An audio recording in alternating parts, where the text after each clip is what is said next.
हर हर महादेव, जय शिव शंकर। भगवान भोलेनाथ की कृपा हम सब पर बनी रहे। और आज हम बात कर रहे हैं, जैसे कि हम आपको पहले बता चुके हैं, कि त्रयोदशी का व्रत कथा के बारे में। त्रयोदशी की व्रत कथा क्यों करनी चाहिए? संतान प्राप्ति के लिए, अच्छे जीवन साथी के लिए, सांसारिक जीवन अच्छा चले, प्रेम पूर्वक आपका जीवन रहे, वो उसके लिए। और साथ में स्वस्थ शरीर मिले, उसके लिए। या फिर अपनी मन की इच्छा को पूर्ण करने के लिए त्रयोदशी का व्रत, या शिवरात्रि का व्रत आप इसको कह सकते हैं, या आप प्रदोष व्रत इसको कहते हैं। बस इसमें तरीका ये है, भिन्नता ये है कि जिस बार को ये त्रयोदशी पड़ेगी, केवल नाम से वो बार चेंज हो जाएगा। माना अगर बुधवार को त्रयोदशी पड़ रही है तो आप इसको कहेंगे बुध प्रदोष व्रत। बृहस्पति को पड़ेगा तो बृहस्पति प्रदोष व्रत, बार का नाम आ जाएगा पीछे प्रदोष व्रत। तो आज हम बात कर रहे हैं बुध प्रदोष व्रत के बारे में। इससे पूर्व हमने रवि प्रदोष व्रत, सोम प्रदोष व्रत, भौम प्रदोष व्रत आपको जो है बता दिया है। आइए देखते हैं बुध प्रदोष व्रत की क्या महिमा है, विधि से बताएंगे। सबसे पहले आपने सुबह उठकर स्नान करना है, और स्नान करने के बाद जो है आपने भगवान भोलेनाथ के मंदिर चले जाना है, पंचामृत ले जाके और शुद्ध जल गंगा जल ले जाके, और उसमें थोड़ा सा जल मिलाकर तांबे के लोटे से शिव जी को जो है जल चढ़ा देना है। उसके बाद स्टील के लोटे में आपको पंचामृत अलग से ले जाना है, और पंचामृत आपने शिव जी को जो है चढ़ा देना है। उसके बाद आपको जो है शुद्ध जल वापस चढ़ा देना है। उसके बाद मौली का टुकड़ा, उसके बाद सफेद चंदन, उसके बाद फल, मिठाई, लौंग, इलायची, पान का पत्ता, फूल, भांग, धतूरा, बेल पत्ता, ये इसका विधि है। विधि के साथ आपने सुबह के समय ये सब चढ़ा देना है, और उसके बाद आरती कर लेनी है।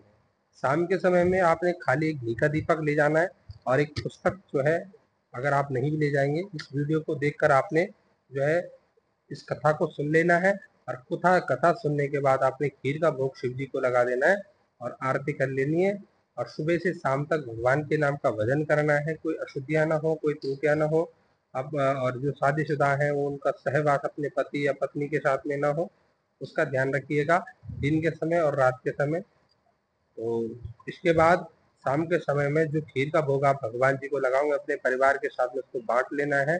अगर आपको बच्चा चाहिए तो पति पत्नी जो है इस खीर को खाए, और अगर परिवार खुश रहे तो पूरे परिवार के साथ में आप इस खीर को मिलाकर खा सकते हैं। पहले शिव जी को आपने 5 बार जो है खीर लगा देनी है। एक खाली कटोरी अलग से रखनी है, और 5 बार लगाकर अपनी खाली कटोरी पे चढ़ाते चले जाना है। और पूरी खीर घर ले जाकर आपने जो है अपना व्रत खोल लेना है। उससे पूर्व ब्राह्मण को दक्षिणा दे देनी है मंदिर पे, या जिस तरह से भी, क्योंकि आप कथा के माध्यम से इसको सुन रहे हैं, चाहे आप जो है ऑनलाइन भी गूगल पे भी कर सकते हैं। ये उन सब के लिए है जो भारत में ना रहते हैं, बाहर की कंट्रियों में रहते हैं, अमेरिका, कनाडा, ऑस्ट्रेलिया, लंदन आदि स्थानों में जो रहते हैं, वो इस कथा को सुन सकते हैं। और कथा को सुनकर जो है गूगल पे अपनी मन की इच्छा अनुसार दे सकता है। 51 रुपये, 101 रुपये, 21 रुपये, 11 रुपये, जो जिसकी श्रद्धा है। तो ऐसा करने से जो है आपको फल की प्राप्ति होगी। आपको कम से कम 1 साल के पूरे पूरे व्रत लेने चाहिए, और मेरे को पूर्ण विश्वास है, क्योंकि मैंने ये व्रत आजमाया हुआ है और मैं इस व्रत को निरंतर करता हूँ। तो आपको भी इस व्रत को कर देना चाहिए। आइए बुध प्रदोष व्रत कथा के बारे में कुछ समझते हैं। इस व्रत में दिन में केवल एक बार भोजन करना चाहिए, जो मैंने आपको शाम के समय बोला। इसमें हरी वस्तुओं का प्रयोग किया जाना जरूरी है, हरी वस्तुओं का दान होता है। यह व्रत शंकर भगवान का व्रत है। शंकर जी की पूजा धूप बेल पत्र से की जाती है, जो मैं आपको पूर्व में बता चुका हूँ। प्राचीन काल की कथा है कि एक पुरुष का नया नया विवाह हुआ, और वह गोने के बाद दूसरी बार पत्नी को दिवाने के लिए अपने ससुराल पहुंचा, और उसने सास से कहा कि बुधवार के दिन जो है ही पत्नी को ले जाकर वो अपने घर चले जाएगा। बुधवार के दिन ही वो अपनी पत्नी को मतलब अपने घर में ले जाएगा। उस पुरुष के सास ससुर ने, साले सालियों ने उसको समझाया कि भाई बुधवार को पत्नी को कभी विदा कराकर ले जाना शुभ नहीं होता है। मतलब मायके से लड़की अपने ससुराल में न जाए, वो शुभ नहीं है बुधवार। लेकिन वह पुरुष अपने जिद से तस से मस नहीं हुआ। विवश होकर सास ससुर को अपने जमाता पुत्री को भारी मन से विदा करना पड़ा। पति पत्नी बैलगाड़ी में चली जा रहे थे। एक नगर के बाहर निकलते ही पत्नी को प्यास लगी, और पति लोटा लेकर पत्नी के लिए पानी लेने चले गया। पानी लेकर जब वहां लौटा तो उसे उसके क्रोध और आश्चर्य की सीमा नहीं रही, क्योंकि उसकी पत्नी किसी अन्य पुरुष के लाए लोटे से पानी पीकर हंस हंस कर बात कर रही थी। क्रोध में आग बबूला होकर वह उस आदमी को उससे झगड़ा करने लगा, मगर यह देखकर उसे आश्चर्य की सीमा नहीं रही कि उस पुरुष की शकल भी आदमी से हूबहू मिलती थी। हम सकल आदमियों को झगड़ते हुए जब काफी देर हो गई, वहां आने जाने वालों की भीड़ एकत्रित इकट्ठे हो गई। सिपाही भी वहां पे आ गए।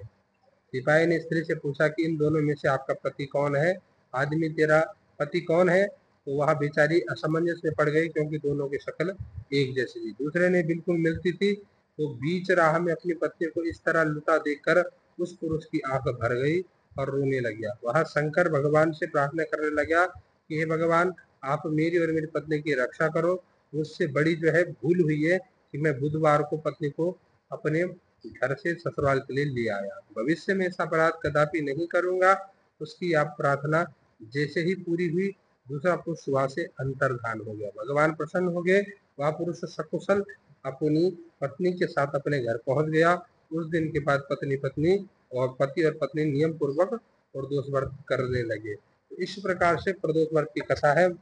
क्योंकि वो निरंतर प्रदोष व्रत की कथा करता था और उसकी श्रद्धा भगवान में थी। केवल उसने इतनी गलती करी कि वो बुधवार को अपनी पत्नी को वहां से विदा करके ले गया, जिसके कारण उसको ये कष्ट ढूंढना पड़ा। तो कैसी आपको वीडियो लगी? हर हर महादेव। कमेंट सेक्शन में जरूर लिखना। और प्रदोष व्रत की अगर आपको कोई विधि और जाननी है, कुछ असमंजस है, तो आप कमेंट सेक्शन में आकर बता सकते हैं, या मेरा व्हाट्सअप नंबर है 8449364538। इस नंबर पर आप जो है व्हाट्सअप करके अपनी जानकारी ले सकते हैं। हर हर महादेव। आशा करता हूँ आपको ये वीडियो पसंद आएगी।